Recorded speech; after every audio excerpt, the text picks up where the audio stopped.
9 orang tewas saat sebuah drone Rusia menghantam sebuah bus penumpang di kota Marganets, Ukraina. Informasinya kami rangkum dalam Jendela Dunia.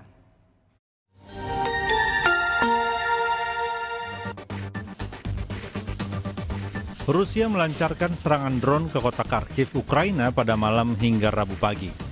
Serangan tersebut mengenai sebuah bangunan tempat tinggal di kawasan industri kota tersebut dan mengakibatkan kebakaran besar.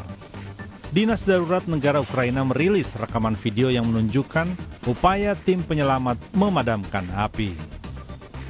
Di saat bersamaan, 2 orang dilaporkan terluka akibat serangan Rusia di Pelabuhan Laut Hitam Ukraina, Odessa.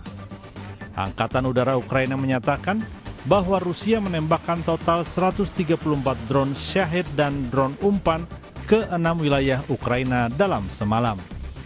Dari jumlah tersebut, 67 berhasil ditembak jatuh, sementara 47 lainnya hilang dari pantauan radar. Serangan ini kembali meningkatkan ketegangan di tengah konflik yang masih terus berkecamuk antara kedua negara. Sebuah drone Rusia menghantam sebuah bus yang mengangkut penumpang di kota Marganets, wilayah Dnipropetrovsk, Ukraina pada Rabu pagi. Serangan tersebut menewaskan sedikitnya 9 orang dan melukai 42 lainnya. Marganets terletak tak jauh dari pembangkit listrik tenaga nuklir Zaporizhzhia yang berada sekitar 10 km di seberang Sungai Dnipro. Kepolisian Nasional merilis rekaman video yang menunjukkan kondisi bus setelah serangan dengan jendela-jendela hancur dan pecahan kaca bercampur darah berserakan di lantai kendaraan. Sebuah serangan udara Israel pada Rabu dini hari menghantam sebuah sekolah yang dijadikan tempat pengungsian di Gaza City dan menewaskan 23 orang. Serangan tersebut memicu kebakaran yang melahap banyak tenda yang digunakan untuk menampung warga yang mengungsi di dalam sekolah Jaffa yang terletak di lingkungan Tufah.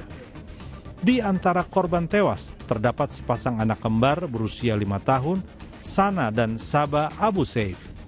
Kepada media, bibi mereka mengatakan bahwa reruntuhan menimpa anak-anak itu. Apa yang diperbuat oleh anak-anak kecil ini? Kami warga sipil, apa salah kami? Sejak dimulainya serangan militer Israel, lebih dari 51.000 warga Palestina telah dilaporkan tewas. Mayoritas diantaranya adalah perempuan dan anak-anak. Serangan demi serangan yang menghantam wilayah-wilayah sipil terus menimbulkan kekhawatiran atas dampak kemanusiaan yang semakin memburuk di Gaza. Puluhan pelayat menggelar salat jenazah pada Rabu untuk para korban yang tewas akibat serangan udara Amerika Serikat di Sanaa, ibu kota Yaman. Serangan tersebut, menurut kelompok pemberontak Houthi, menewaskan sedikitnya 12 orang dan melukai 34 lainnya pada Senin pagi. Serangan ini merupakan bagian dari kampanye intensif terbaru militer Amerika Serikat yang menargetkan kelompok Houthi. Amerika Serikat terus menargetkan kelompok Houthi karena serangkaian serangan mereka terhadap kapal-kapal di Laut Merah, jalur perdagangan penting dunia, dan terhadap Israel. Houthi dikenal sebagai kelompok militan terakhir dalam poros perlawanan yang dipimpin Iran yang masih secara aktif melancarkan serangan terhadap Israel. Kebakaran hutan yang menyebar cepat di New Jersey pada Selasa memaksa ribuan warga mengungsi dan menyebabkan penutupan Garden State Parkway, salah satu jalan raya tersibuk di negara bagian tersebut. Lebih dari 1.300 bangunan terancam dan sekitar 3.000 penduduk dievakuasi. Pusat-pusat penampungan sementara dibuka di 2 sekolah menengah atas. Perusahaan listrik Jersey Central Power and Light memutus aliran listrik ke sekitar 25.000 pelanggan di wilayah Barnegat Township atas permintaan Dinas Kehutanan dan Pos Komando Penanggulangan Kebakaran.